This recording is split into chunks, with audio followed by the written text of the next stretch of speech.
ইতিউতি এই ধরনের কিছু কথা গজিয়ে উঠলেও সেগুলির আয়ুষ্কাল দীর্ঘ না হওয়ায় পিছনে কারণটি যথেষ্ট মজবুত। নাটমন্দিরে সাধুর ডেরা বাঁধা থেকে শুরু করে প্রতিটি কাজকর্মে রাজবাড়ির প্রত্যক্ষ মদত আছে। তা খুব দ্রুতই বৈকুণ্ঠপুরের মানুষ বুঝে গিয়েছিল। অবতার সদৃশ্য মহাপুরুষের আগমন সংবাদ পেয়ে জমিদার মশাই স্বয়ং নাটমন্দিরে হাজির হয়েছিলেন বিনম্র আর্জি নিয়ে। মহলের বিলাসবহুল অতিথিশালা থাকতে ভগবান কেন মন্দিরের চালাঘরে রাত্রিবাস করবেন? সেই যদি তিনি কৃপা করে পদধূলি দিলেনই বৈকুণ্ঠপুরে, রাজবাড়ির সকলকে কেন বঞ্চিত করা তার পদসেবা সুযোগ থেকে? সর্বত্যাগী সন্ন্যাসী ততোধিক নম্রতার সঙ্গে জমিদার মশাইয়ের প্রস্তাব ফিরিয়ে দিয়েছিলেন, কিন্তু প্রয়োজনীয় বার্তাটি পৌঁছেছিল যথাস্থানে। প্রতিদিনের মতো আজও সাধুবাবা উন্মুক্ত করেছেন তার ভাণ্ডার। পাশের কাছের দূরের গায়ের রমণীরা গীতাঞ্জলি পুটে সংগ্রহ করে চলেছেন সেই সব মণিমুক্ত। ললনাদের মধ্যে নবরা কন্যা থেকে দশম বর্ষীয়া বিধবা, মাঝবয়সী সধবা থেকে অশীতিপর বৃদ্ধা, ছলাকলা পটীয়সী বারবনিতা সকলেই আছে। প্রথম দিকে এই বিষয়টি নিয়েও কিঞ্চিত জলঘোলা হয়েছিল। ভদ্রঘরের মেয়ে বউদের পাশে কুসুমকুমারী, সরলা, ভানুমতির মতো মাগীদের বসা নিয়ে প্রশ্ন তুলেছিল মাতব্বরেরা, কিন্তু মন্দিরে মোতায়েন লাঠিয়ালদের বহুবিধ কীর্তির কথা জানা থাকায় আপত্তি গিলতে বিলম্ব হয়নি তাদের।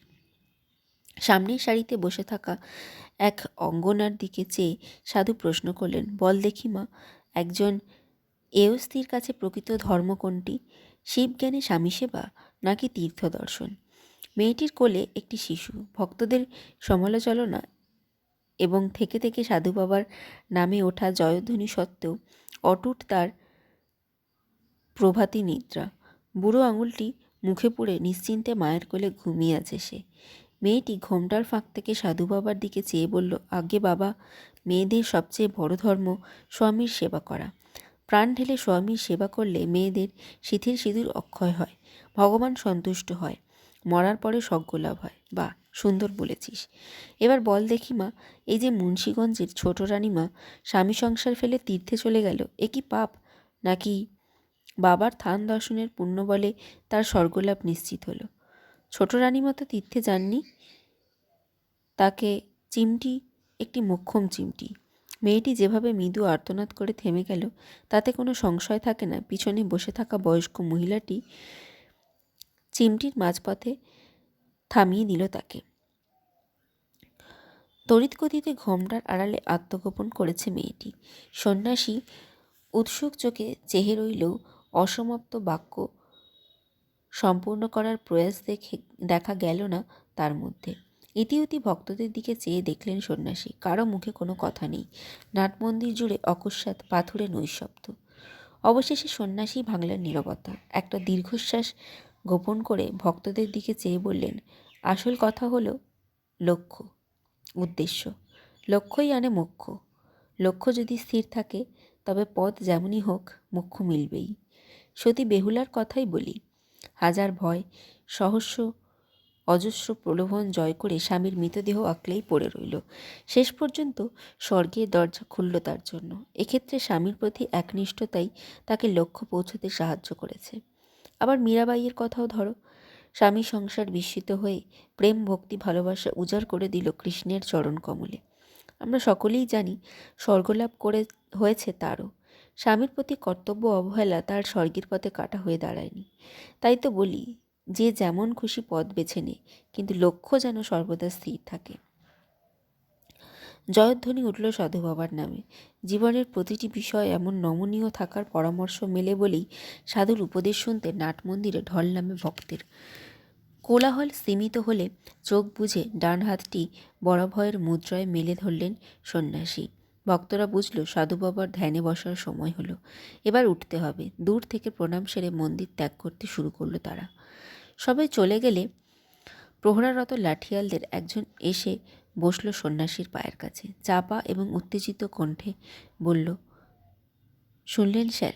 মহিলাটি প্রকৃত ঘটনা বলতে গিয়েও থেমে গেল। অর্থাৎ সূর্যনারায়ণের শ্যালকের অভিযোগ সত্যি।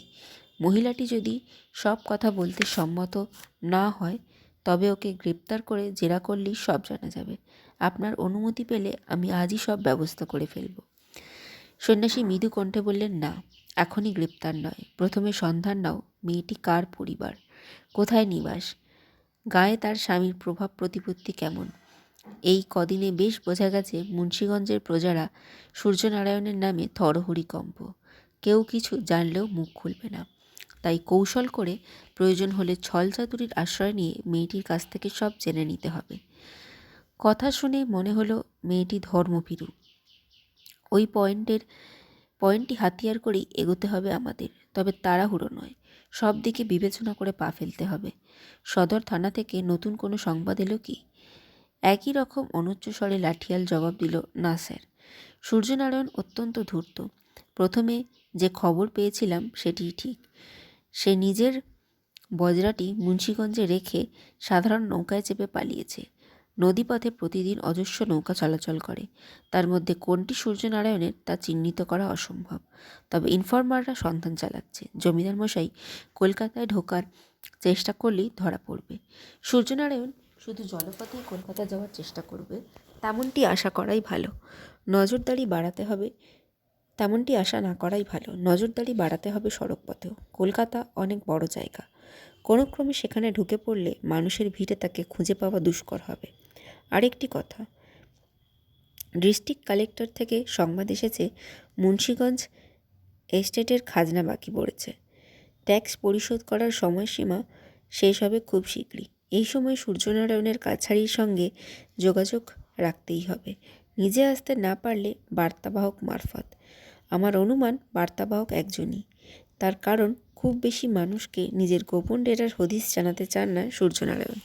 অত্যন্ত বিশ্বস্ত একজনকে বেছে নেবে কাজটি করার জন্য। তাই এস্টেটের ছোট বড় আমলাদের উপরে নজরদারি বাড়াও।